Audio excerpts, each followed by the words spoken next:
Hola, buenas noches, buenos días, buenas tardes, según el horario que ustedes nos vayan a ver. Les saluda su amigo en Cristo, Gerardo, su amigo y su hermano en Cristo, Gerardo Zamora Garza. Y desde aquí, ¿verdad? De la ciudad de Jacksboro, Texas, estamos a como una hora de Fort Worth, aquí sobre el 1.99. Y estamos como una hora y fracción de Dallas también, y estamos cerca de la frontera con Oklahoma. Estamos también aquí cerquitas de Wichita Falls, Texas, como 45 minutos, tal vez menos. Jacksboro, Texas, y aquí está nuestra congregación, casa de oración. Jacksboro, nuestro pastor Armando Monsiváis y su familia. Pues bueno, mire, yo le quiero compartir una enseñanza que el pastor nos compartía hace como 2 miércoles. Es una serie, ¿verdad?, que él está llevando a cabo los miércoles. Y los domingos también él nos predica por series. Cada enseñanza va agarrada de la mano del otro domingo, los domingos. Y de igual forma la de los miércoles va agarrada de la mano de los miércoles, ¿verdad? Y esta enseñanza que yo le quiero compartir es de gran bendición. La verdad, si la ponemos por obra, si ponemos atención. No estoy predicando una religión, no estoy predicando una secta, no estoy predicando humanismo. Estoy predicando los preceptos del Dios vivo, creador, sustentador de todas las cosas y nuestro Salvador. Lo que Él estipuló que llevemos a cabo en este planeta, en nuestro diario vivir, mientras estemos aquí, la forma de vida que Él quiere que llevemos, ¿verdad? A través de su palabra solamente. La palabra de Dios, sinceramente, con todo respeto, echa por tierra todo pensamiento religioso, todo pensamiento sectario, humanístico, o algunos otros grupos que siempre han existido desde la creación, que se han levantado contra Dios, conociendo al mismo Dios. Dice el apóstol Pablo en el libro de los Romanos capítulo 1, no lo estimaron como a Dios, sino que cambiaron todo lo que es de Dios, lo cambiaron por semejanza de hombre corruptible, a estatuas de animales, y cosas semejantes a estas. Desde que Dios creó al hombre, se han levantado muchos grupos hasta el día de hoy en contra de todo lo que se llama Dios, ¿verdad? Y otros han tomado ciertas partes de las escrituras para hacer sectas y para hacer religiones que han perdurado a lo largo de la historia hasta el día de hoy, porque esa es la lucha. Esa es la lucha, y para confundir a las gentes de lo que es la verdadera palabra de Dios. ¿Qué es lo que está en la escritura? Yo cuando vine a la escritura por primera vez, nadie me tuvo que decir a mí, no, mira, ¿sabes qué? Lo que aquí dice es la verdad, y no le creas a esta secta, a esta religión. No, no, no, a mí nadie me estuvo diciendo eso. La misma palabra de Dios, el mismo Dios y el Espíritu Santo me fueron revelando poco a poco. Poco a poco, poco a poco. Hasta el día de hoy Dios no ha terminado conmigo. Yo no lo sé todo, pero sé el concepto de la salvación y la vida eterna. Que Jesucristo dijo en Juan 14:6, nadie puede ir al Padre si no es por mí, solamente por mí. Y entonces Jesucristo, Él dijo, yo soy el camino, yo soy la verdad y yo soy la vida. Nadie puede ir al Padre si no es por mí. Ya eso echa por tierra todo lo que otras religiones o todas las religiones, porque el cristianismo en sí no es una religión. Ser cristiano es tener una relación con el Dios vivo a través de su Hijo Jesús por medio de su palabra. Entonces, ah, lo que Jesús dice de que Él es el camino, Él no dijo, yo soy uno de los caminos. Vayan también con Buda, o vayan con Mahoma, o con Mahatma Gandhi, o vayan con esto, con el otro también. Ellos también hablan de mí, sí, ellos hablan de Jesús también, pero no lo tienen como a Dios. Tal vez lo tengan como el Hijo de Dios, pero no lo tienen como a Dios mismo. Jesús es Dios, la palabra es muy clara. Lean el libro de Juan, todo el libro de Juan, ese libro declara que Jesucristo es Dios. Desde que el libro empieza, dice, en el principio era el verbo, y el verbo era Dios, y el verbo era con Dios, y el verbo era Dios. O sea, la palabra Jesús es muy claro. Entonces, Pero les invito a que lean las Escrituras, porque Dios es el que nos convence a través de su Espíritu Santo, nos revela su palabra, ¿verdad? Con todo respeto lo digo, no quiero que nadie se me va a ofender. Y si se ofende es porque necesita un arrepentimiento genuino y venir a la palabra de Dios para que Dios lo limpie y lo santifique, ¿verdad? Que ese es todo nuestro deseo. Yo le quiero compartir esta pequeña enseñanza. Bueno, yo la voy a hacer pequeña, la voy a sintetizar porque sí es grande. Se llama Pide lo que quieras que yo te dé. Pide lo que quieras que yo te dé. Y habla del rey David cuando ya se estaban acortando sus días y Dios le habló al rey David y le dijo, que su hijo Salomón era el que lo iba a preceder, era el que se iba a sentar sobre el trono de Israel y para gobernar a las 12 tribus de Israel, ¿verdad? Ah, entonces el rey David le dice a Salomón, voy a leer el bosquejo, lo voy a ir leyendo para que vayan entendiendo, para que vayamos entendiendo más bien. Y se va a apoyar esta enseñanza en el primer libro de los Reyes, capítulo 2. Y vamos a empezar y pidamos a Dios sabiduría y revelación de su palabra. Y si levanto así poquito la vista es porque por los lentes, no por otra cosa. Y bueno, sea bendito el nombre de Jesús. Dice, pide lo que quieras que yo te dé, el nombre de la enseñanza. Después de que David cedió el trono de Israel a Salomón su hijo para que reinara sobre todo Israel, le dejó, esto es los puntos más profundos que queremos tocar, que el mismo rey David le dijo a su hijo, tú vas a ser el siguiente. Lo estoy parafraseando, ¿verdad? Tú vas a ser el siguiente. Dios me lo dijo claramente, que entre todos mis hijos, Dios te escogió a ti para que tú reinaras. Pero el rey David no le dijo, Salomón, eres un suertudo, tú vas a ser el mero mero. Aquí vas a reinar y pues va a tener muchas mujeres, mucho dinero, haz tranzas, aliviánate, hijo, aquí está la oportunidad. Eres un suertudo, pillín. No, no le dijo así. El rey David le dijo prácticamente, y se lo voy a leer aquí en Primera de Crónicas 28, capítulo 9, porque Crónicas y Reyes, las historias van agarradas de la mano. También aquí parece la misma historia que en Primera de Reyes, capítulo 2, que es la que estamos aquí estudiando.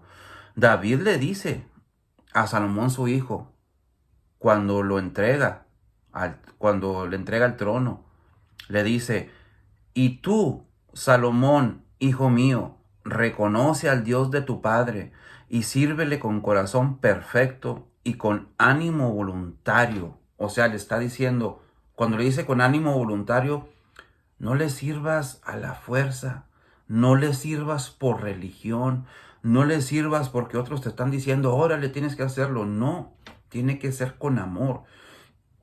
Perdón, con ánimo voluntario, o sea, tiene que nacerte, ¿verdad? Y muchas veces nosotros vamos a la iglesia u otros que siguen religiones, lo hacen por cultura, por religiosidad, o porque se lo inculcaron, o que piensan que de esa forma van y quedan bien con Dios.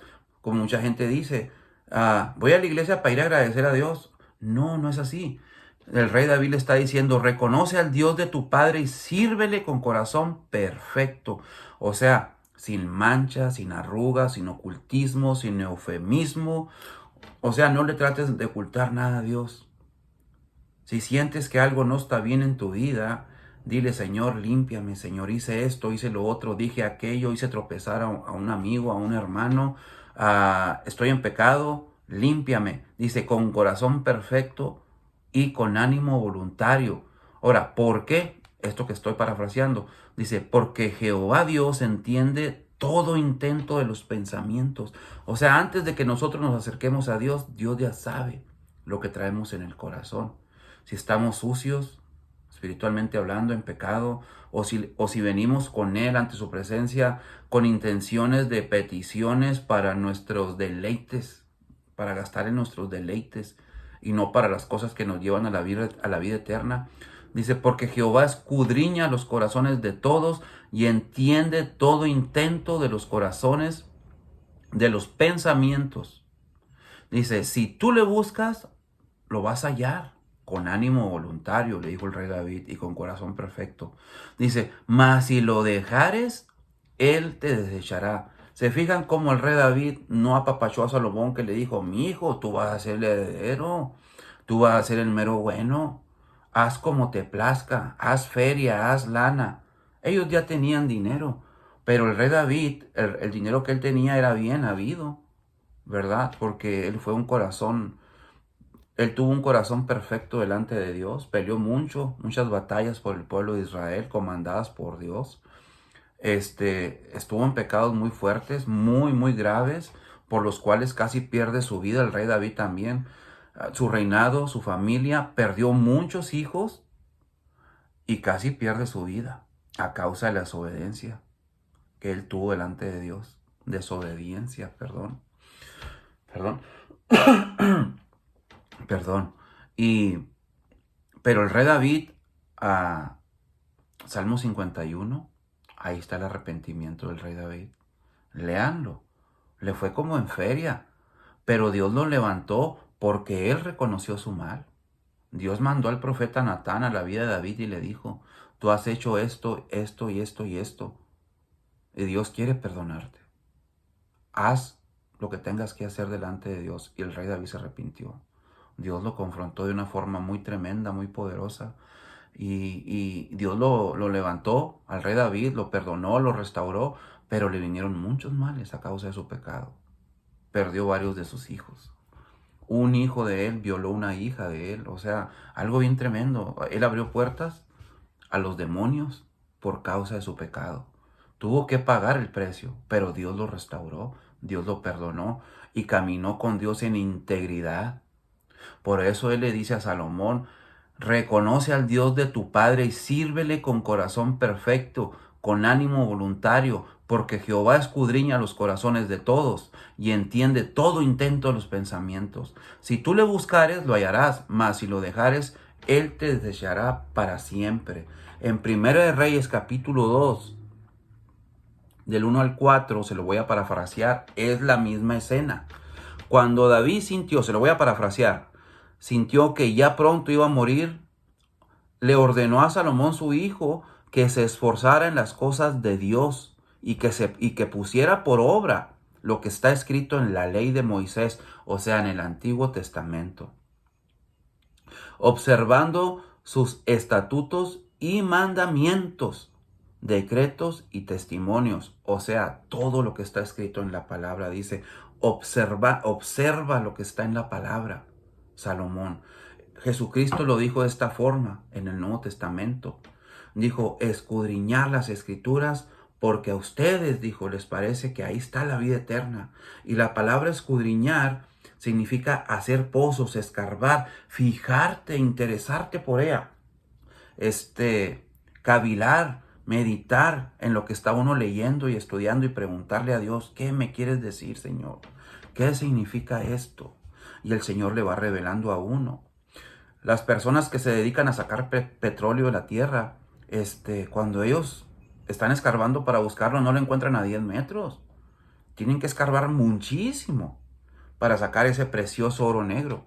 Ahora, con la palabra de Dios, tenemos que escarbar, escudriñar las escrituras, porque el Señor nos va a mostrar el camino a la vida eterna.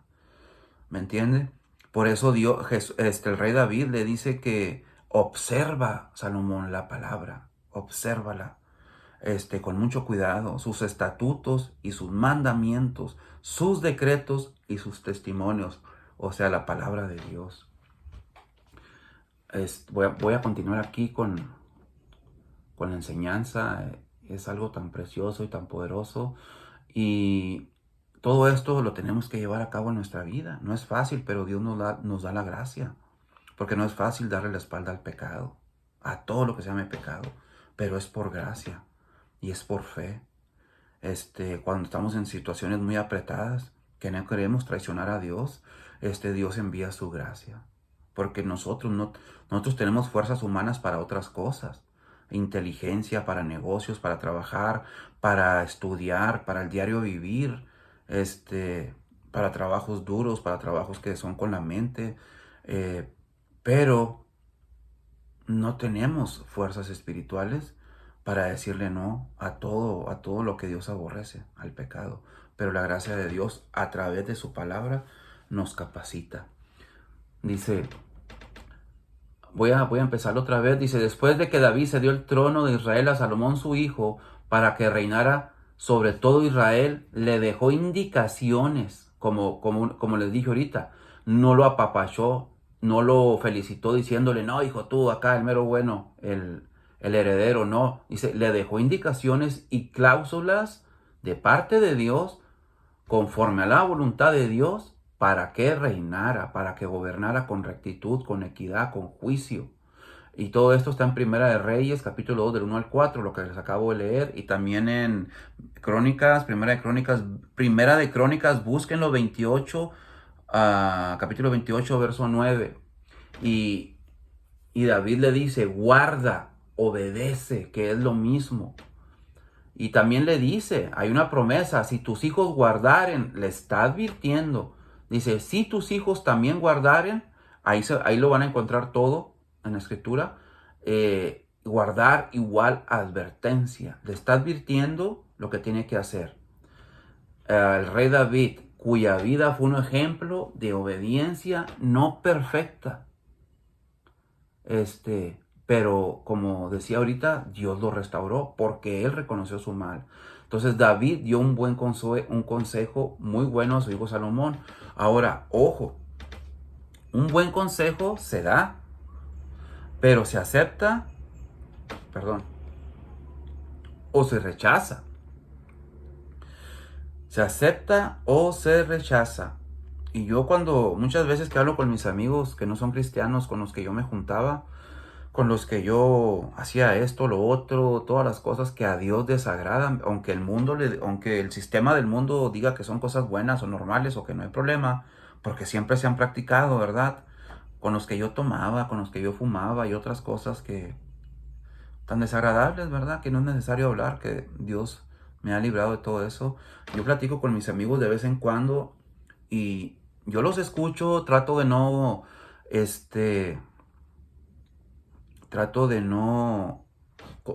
participar cuando ellos me cuentan cosas groseras o historias groseras o quieren recordar cosas que hacíamos juntos que llevan groserías, ¿verdad? Esas pláticas trato de no participar yo y encuentro un huequito en la plática para darles también un consejo de parte de Dios, no de parte mía, ¿verdad? Un consejo que el mundo nunca te va a dar, ni el psicólogo siquiera, que esté acorde con la palabra de Dios. Pero como escribió aquí mi pastor, un consejo se acepta o se rechaza, no es a la fuerza. Cada quien tiene el deber, ¿verdad? En su vida, de un día, que no sea muy tarde, de buscar a Dios, porque vamos a rendir cuentas. Y el deber mío, ¿verdad?, es compartir, darle gracia a lo que gracia recibí, sin forzar a nadie. Un consejo como el que le dio el rey David a su hijo Salomón, ¿se acepta o se rechaza? David no lo obligó, le dio el consejo. Primera de Reyes 3, del 1 al 5, fue cuando ya Salomón comienza a reinar. Voy a buscarlo aquí. Primera de Reyes 3, del 1 al 5, para leérselo ahorita también. 3, del 1 al 5.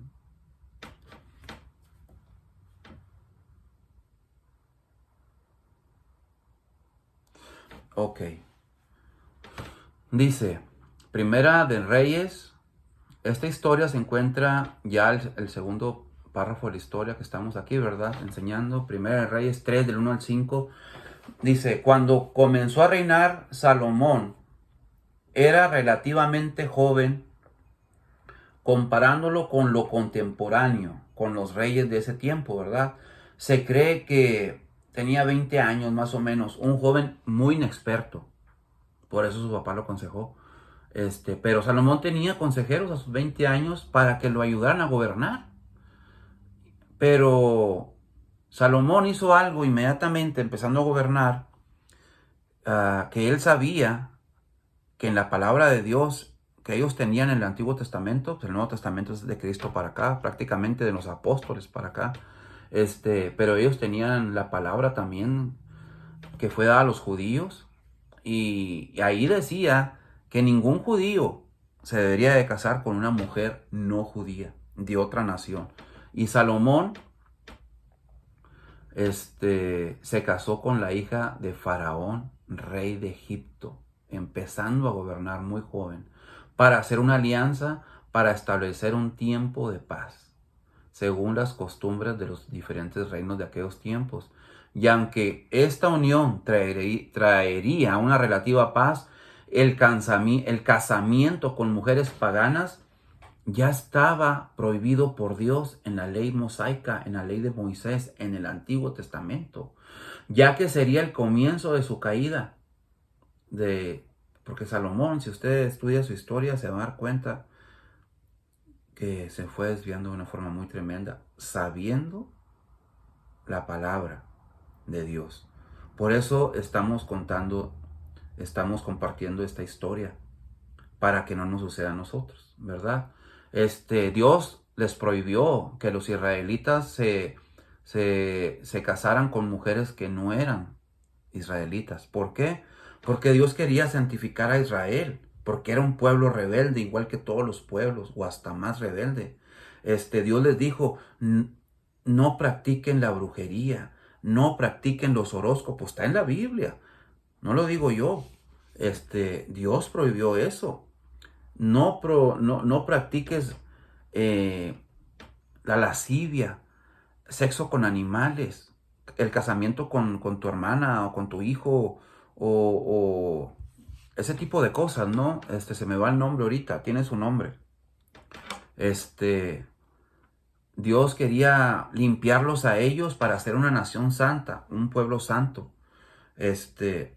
Y les prohibió que se casaran tanto los hombres como las mujeres con gentes de otras naciones. Y aquí Salomón se casa con la hija del rey de Egipto, cosa que no debió de haber hecho, con la excusa de mantener paz entre las naciones, sabiendo que el que trae la paz es Dios y no el ser humano.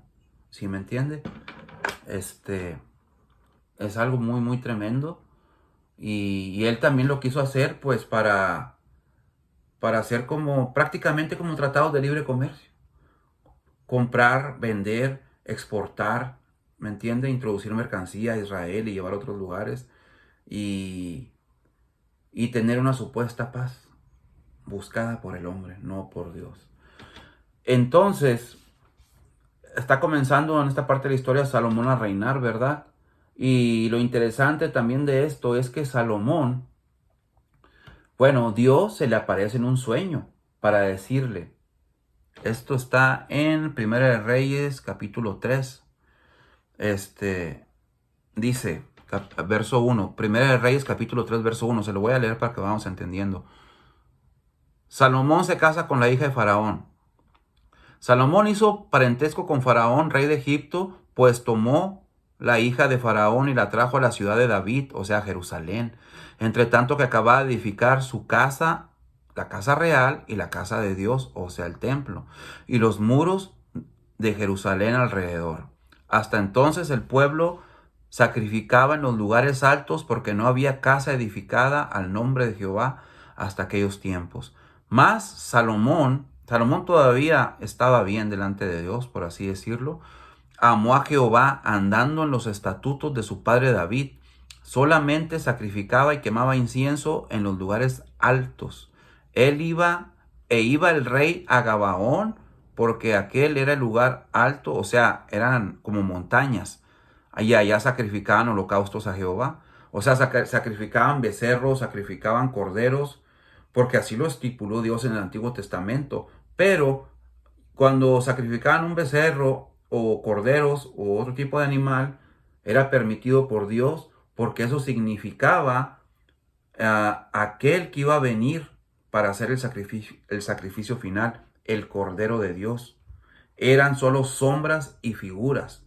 cosa que ya no se puede hacer. Sí se puede hacer, pero no se debe hacer, porque el Cordero sin mancha ya murió por nosotros, por toda la humanidad, ¿verdad?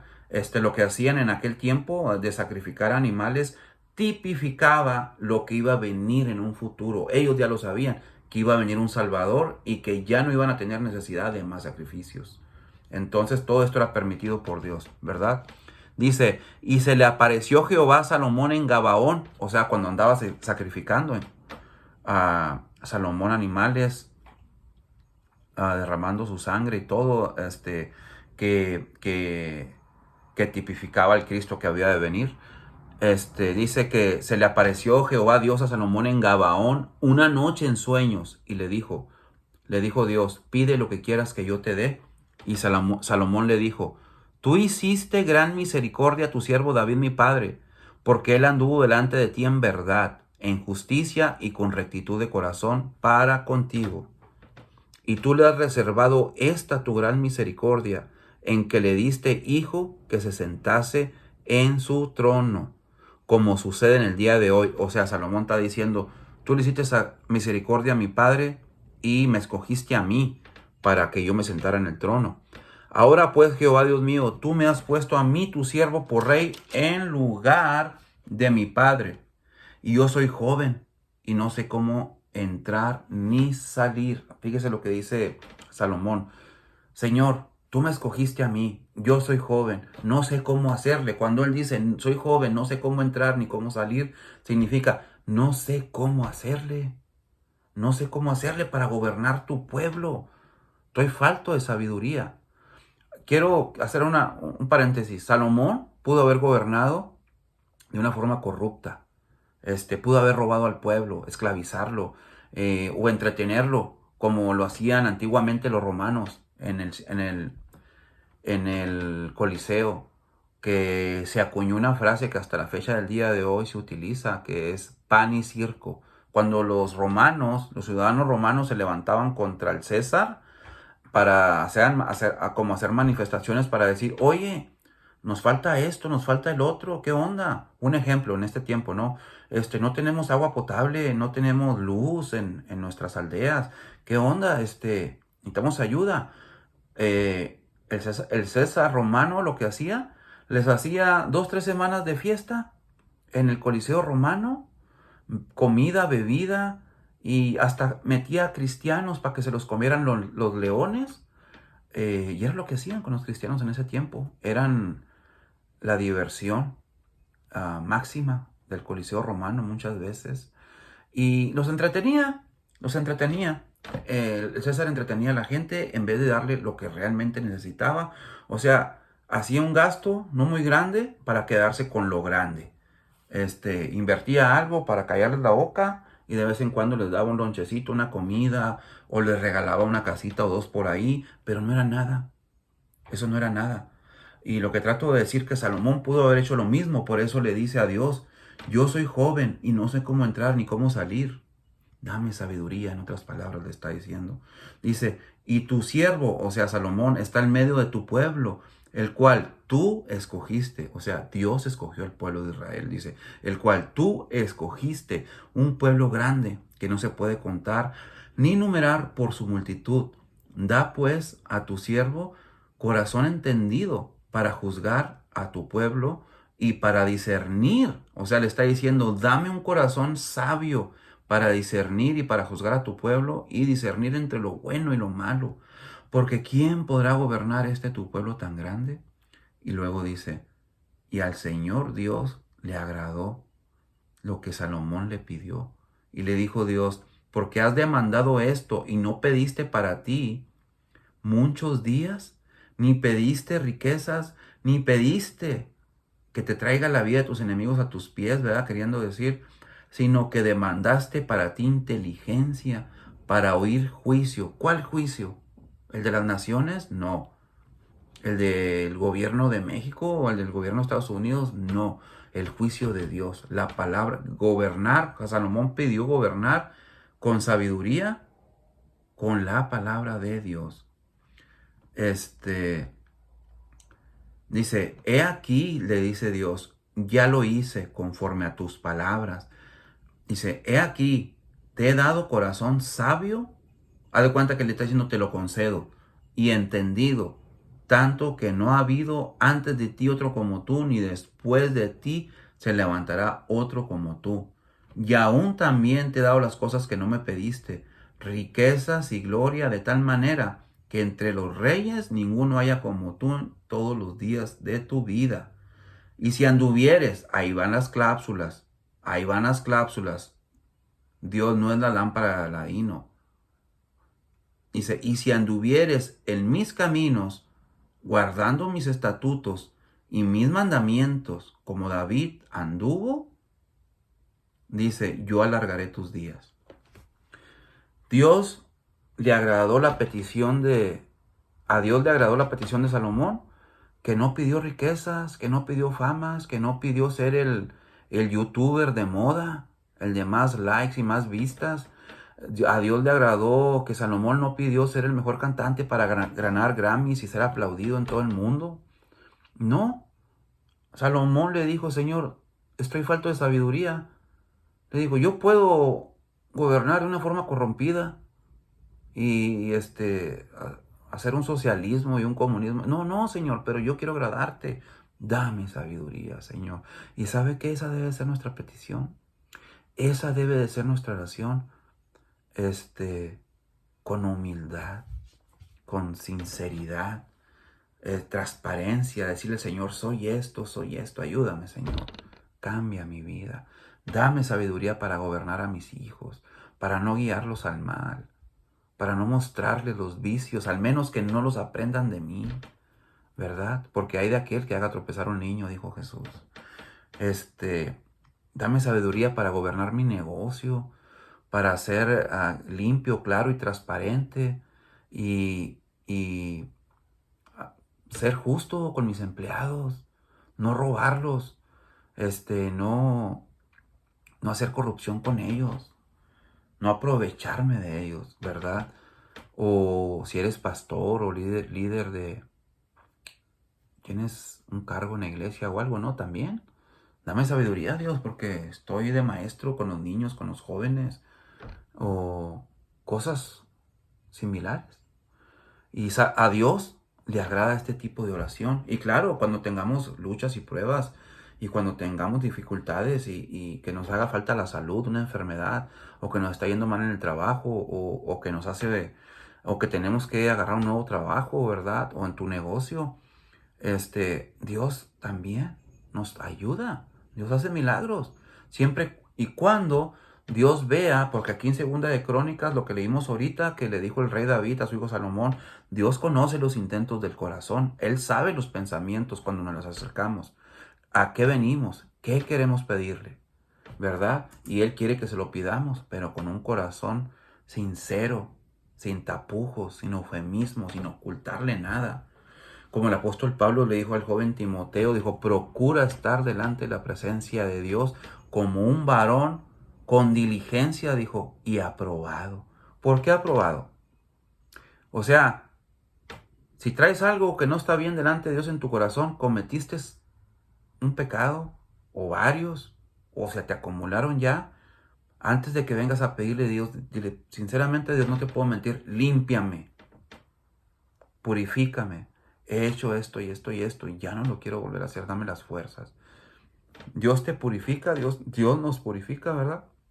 Por medio de la oración, de arrepentimiento y pidámosles libremente, porque Dios quiere que le pidamos, porque Él es nuestro Padre y Él quiere ayudarnos, ¿verdad? Siempre y cuando todo vaya conforme a la voluntad de Dios. Entonces, lo que quiero decir con todo esto es que Salomón pidió de una forma correcta delante de Dios, porque no le pidió carros, no le pidió fama, no le pidió Grammys, no le pidió premios que el mundo lo reconozca o diplomas colgados en la oficina. No, no, no, no. Él le dijo, dame sabiduría para gobernar. Dijo, tú me pusiste, yo no me puse, ayúdame, ¿verdad?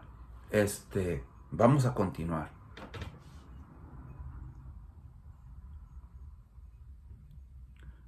Vamos a continuar, dice aquí en el bosquejo, Salomón reconoce las misericordias de Dios, reconoce quién es él mismo y su incapacidad. Por eso le dice, no sé cómo entrar ni cómo salir, dame un corazón sabio. O sea, Salomón reconoció su incapacidad delante de Dios, le presentó el problema. ¿Cuál problema le presentó? Dijo, tu pueblo es muy grande, yo no sé cómo hacerle, ¿verdad? Y a Dios le agradó la petición de Salomón. ¿Y qué ganó Salomón con esto? ¿Un auto? No, como diría don Francisco, no, él ganó el agrado de Dios. Pero aquí es donde vienen las condiciones y las cláusulas del pacto de fidelidad. Y sabemos que Dios no es hijo de hombre para mentir, o sea, Dios no es como nosotros, Dios no miente. Dice, y que Él es fiel y es justo. Aunque nosotros seamos infieles, Él permanece fiel a lo que dijo. Dios es fiel. Si Dios prometió algo, Dios lo va a cumplir. Se lo voy a parafrasear. Cuando Dios dice, Jesucristo dijo, yo voy a estar con ustedes todos los días hasta el fin del mundo, Jesucristo lo va a cumplir. Pero si nosotros, como le dijo David a Salomón, pero si tú no le buscas, él te desechará para siempre. Dios es fiel para cumplir también esa palabra. Pero si nosotros permanecemos en él, dijo Jesús, yo estaré con ustedes todos los días hasta el fin del mundo. Dijo, voy a preparar lugar allá con mi Padre, porque en la casa de mi Padre hay muchas moradas y voy a preparar lugar con ustedes para los que permanezcan fieles. Dijo, porque donde estoy yo, yo quiero que también ustedes estén. Dijo, no les voy a dejar solos, perdón, por los lentes. No los voy a dejar solos, les voy a mandar al Consolador, al Espíritu de verdad.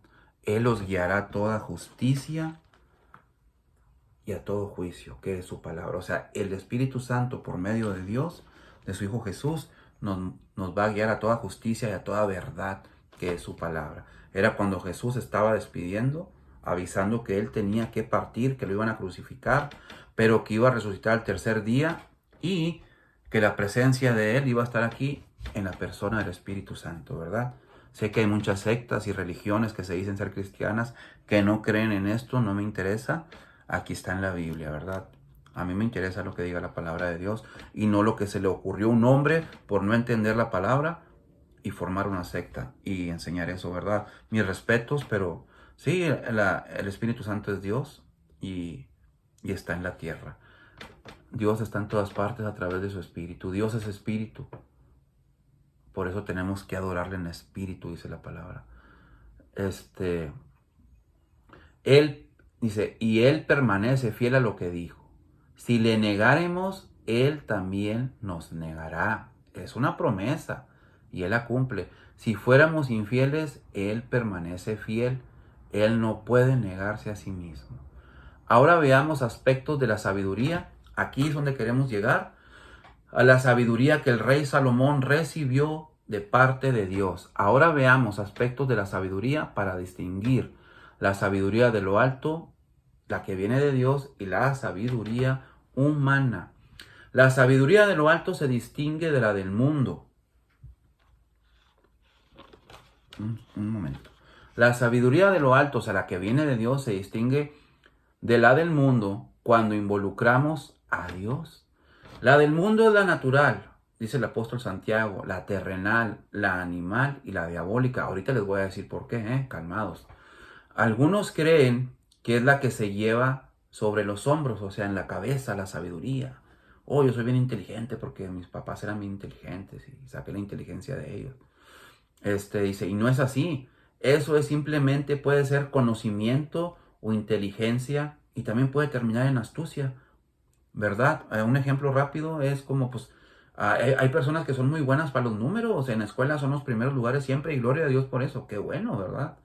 Y son muy buenos para los negocios y rápidos y todo y levantan negocios y hacen mucho dinero y todo eso, pero eso es inteligencia, astucia, inteligencia, ¿verdad? Y gracias a Dios por ello. Pero el sistema del mundo lo confunde con sabiduría, pero para Dios no es sabiduría, ¿verdad? Dice, la sabiduría del mundo, perdón, es solo conocimiento. La sabiduría de Dios es un estilo de vida. que se manifiesta de las cosas que hacemos en nuestro diario vivir y que se involucra este diario vivir con el conocimiento que tengamos de Dios, ¿verdad? Porque, como dice la misma palabra, que no tan solo seamos oidores, que no tan solo es como yo puedo tirarte mucha Biblia, yo no lo sé todo, yo comparto lo que he aprendido, y si dejo de estudiar se me olvida, pues yo tengo que tomar notas también, ¿verdad? Y no lo niego, hay temporadas que le aflojo y sí se me olvida mucho, pero bueno, cuando uno viene a la palabra de Dios y la estudia, la lee, la medita, y no llevas eso a tu diario vivir, es inútil. Yo te puedo tirar mucha Biblia, me la puedo aprender al derecho y al revés y darte un mensaje que te pueda impactar. Pero si yo no lo estoy viviendo, a mí de nada me va a servir. Dice el apóstol Pablo, es como un metal que le pegas y hace ruido nomás. Es todo. No pasa de ahí, no tiene vida, no tiene sentido. ¿Verdad? Sí, dice la sabiduría de Dios. Bueno, voy a leer un poco, voy a